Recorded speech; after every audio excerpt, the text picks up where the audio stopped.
And so what does she do? She says, I have nothing but this jar of oil. And Elisha says, I want you to go, send your sons to all of the neighbors. You've got nothing. And what I want you to do is I want you to come back and I want you to bring nothing after nothing into your house. And I want you to fill your house with nothing. And then God will move and God will work. And so she does. She comes and she asks all of her neighbors, please give me every empty jar you have.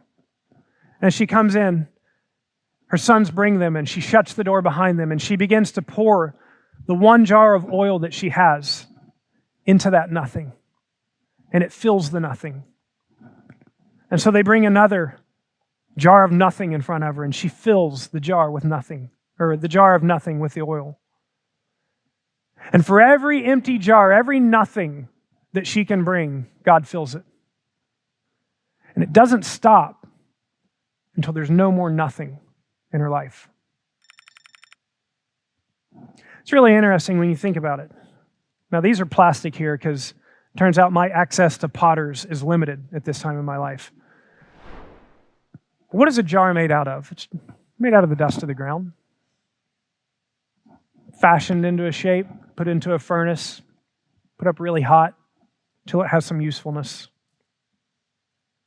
Then the usefulness is what it's filled with, right? And then we go to 2 Corinthians chapter 4, starting in verse 7. It's so very interesting because the Apostle Paul says, but we have this treasure in jars of clay to show that the surpassing power belongs to God and not to us.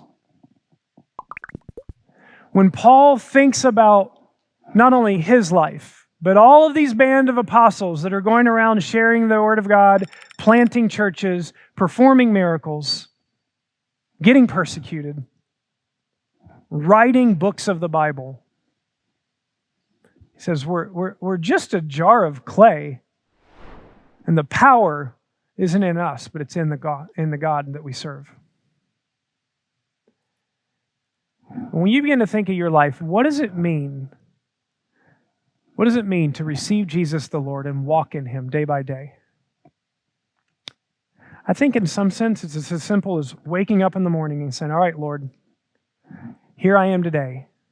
I think I know what today brings, and I know that some of what today brings I have no idea about, but I've got nothing. And I need you to fill me up.